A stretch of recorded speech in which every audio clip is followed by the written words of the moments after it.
Gente, aqui é Padre Joãozinho.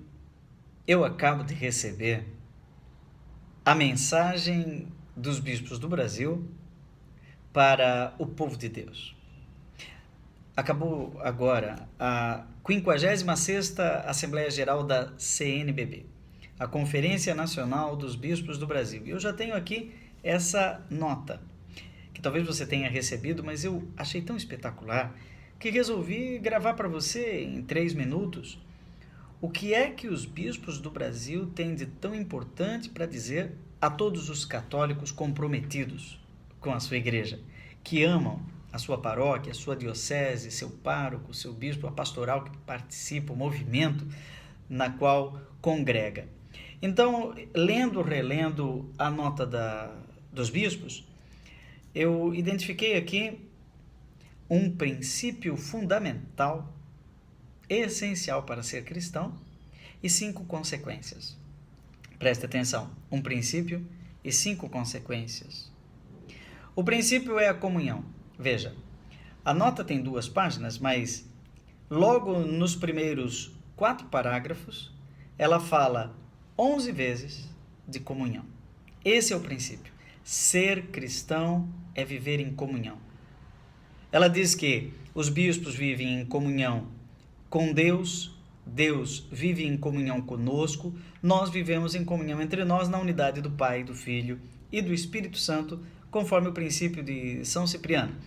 A CNBB é um organismo de comunhão entre os bispos que se associam e convidam todos os que se associarem a essa reflexão a também percorrer um caminho de comunhão com a Igreja Católica no Brasil, sem polarização, sem politização, né? Sem partidarismo, sem ideologização, sem ironias, simplesmente vivendo unidos em Cristo como discípulos missionários. São 11 vezes, inclusive uma palavra bonita que os bispos vivem entre si, afeto colegial, em comunhão entre os bispos e dos bispos com o Santo Padre, o Papa Francisco. Essa fraternidade é sacramental. Nós somos corpo místico de Cristo. Temos a vocação de viver em comunhão, mas isso tem consequências graves. Quem quer viver em comunhão deve prestar atenção nas 5 consequências. A primeira, os bispos, o povo de Deus, a igreja, sacramento universal de salvação, ou seja, sacramento universal da comunhão com Deus e dos homens entre si, das pessoas entre si. Essa comunhão nos leva a viver a opção preferencial pelos pobres. Aquilo que nos diz a doutrina social da igreja, da Rerum Novarum, lá de Leão XIII, 1891, até o Papa Francisco, quando lança a Laudato Si em defesa do meio ambiente. Então, os bispos repetem aquilo que São Paulo disse em Gálatas 5,6.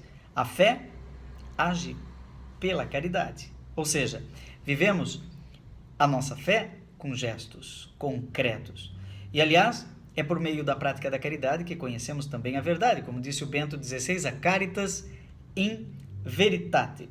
O Bento XVI, eles lembram aqui, quando esteve na conferência de Aparecida, ele lembrou aquele princípio das cartas de Paulo, que a opção preferencial pelos pobres está implícita na fé cristológica, naquele Deus que se fez pobre por nós, para enriquecer-nos com sua pobreza. Portanto, a solidariedade com as pessoas, trazendo para a inclusão, trazendo para a comunhão, é o primeiro efeito, a primeira consequência dessa comunhão, que é princípio básico do cristão.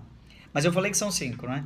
A segunda é que a CNBB, os bispos, a nossa igreja não se identifica com partido, principalmente com partido político, e nem com uma ideologia específica.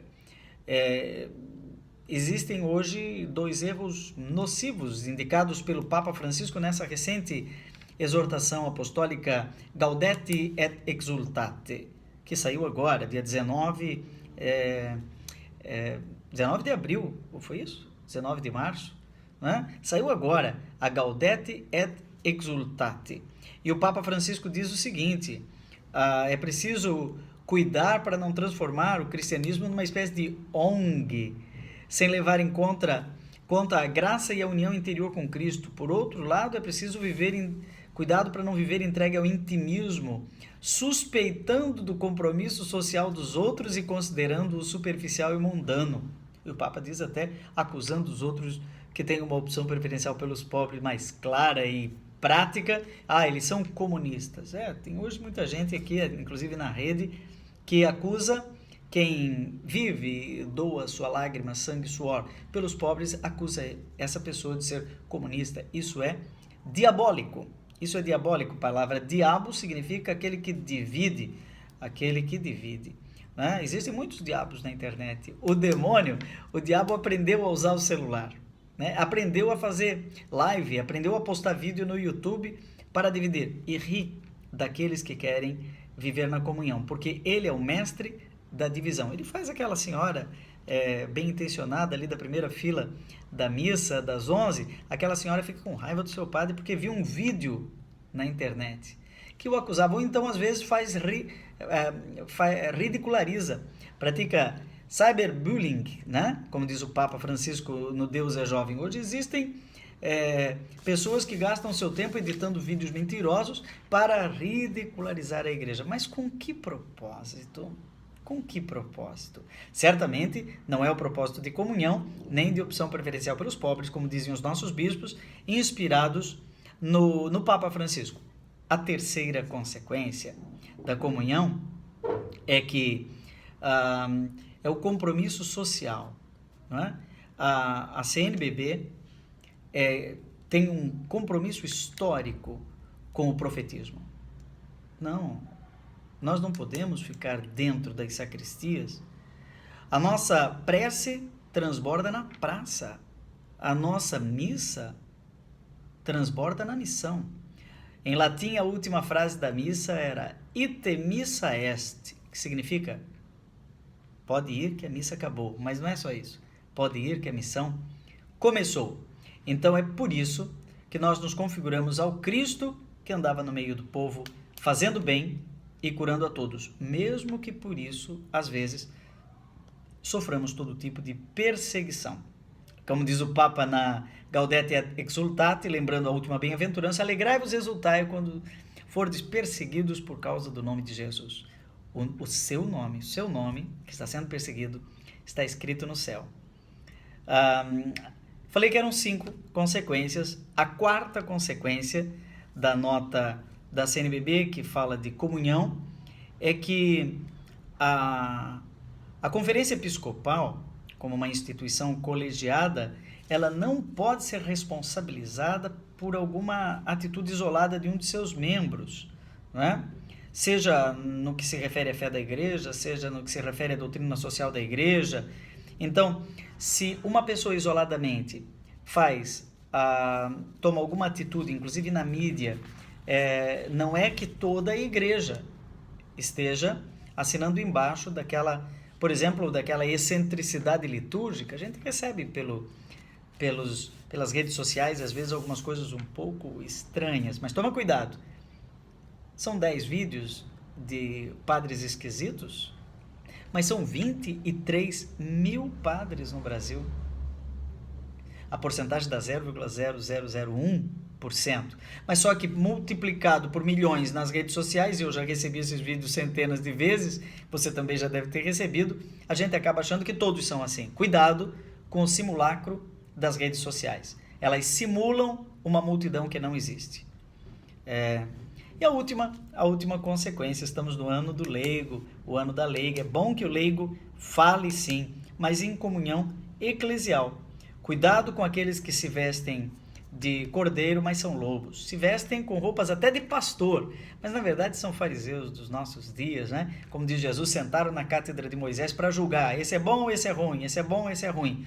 Os fariseus estão aí com a sua versão reeditada e piorada do que os fariseus do tempo de Jesus, porque ao menos os fariseus do tempo de Jesus estudavam um pouquinho mais, eram estudiosos. Esses apenas ficam coletando vídeos estapafúrdios no YouTube para ridicularizar a igreja. Nós não podemos aceitar isso. Estou trocando em miúdos. Aqui a nota da CNBB, assinada pelo cardeal Sérgio da Rocha, arcebispo de Brasília, e por Dom Murilo Sebastião Ramos Krieger, arcebispo de São Salvador da Bahia.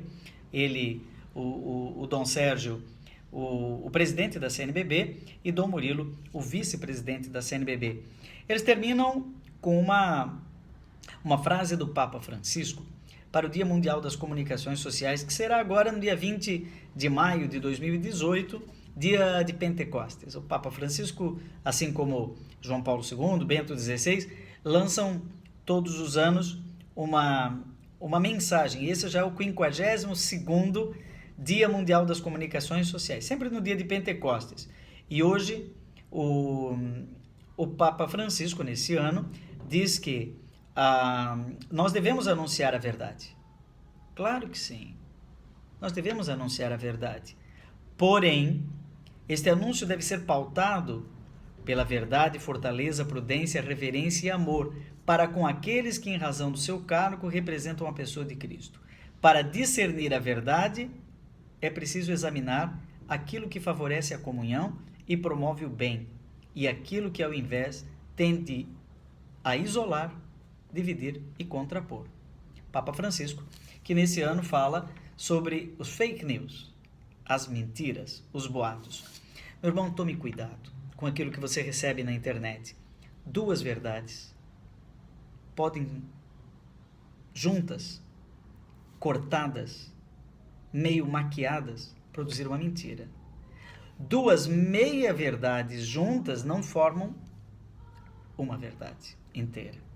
Duas meias-verdades produzem uma mentira inteira. Então você recebe, às vezes, meias-verdades que iludem você e acabam produzindo uma mentira. Você vai me dizer, mas Padre Joãozinho, como é que eu faço então para discernir a verdade na caridade? Como é que eu faço para discernir a verdade nesse mundo tão líquido das redes sociais? Eu recebo todos os dias um monte de coisas pelo celular e estou ficando confuso. Estou ficando confusa. Procure ler aquilo que a igreja lança, por exemplo, em notas como essa da CNBB, que eu procurei traduzir em miúdos. Procure se formar e se informar. E quando receber alguma coisa estranha pelo celular, jogue no Google e coloque atrás a palavra boato. 90% das coisas, você vai já descobrir que aquela gripe que está matando 300 pessoas, que já matou 200 ao seu lado, não existe. Que aquela cirurgia do Papa Francisco, na verdade, não aconteceu. Né? Que aquele padre que diz que não faz casamento porque não sei o quê, não é padre. É um impostor. Então você vai descobrir que são os fake news, que o pai da mentira, o demônio, continua descobrindo novas estratégias para nos enganar e para nos iludir. Porque ele é o pai da mentira. E parece que ele aprendeu a usar o celular. Ao contrário, os filhos da verdade vivem na comunhão, na verdade e na caridade. Que o Senhor te abençoe, te guarde, volte para ti sua face e te dê a paz. Em nome do Pai, do Filho e do Espírito Santo. Amém.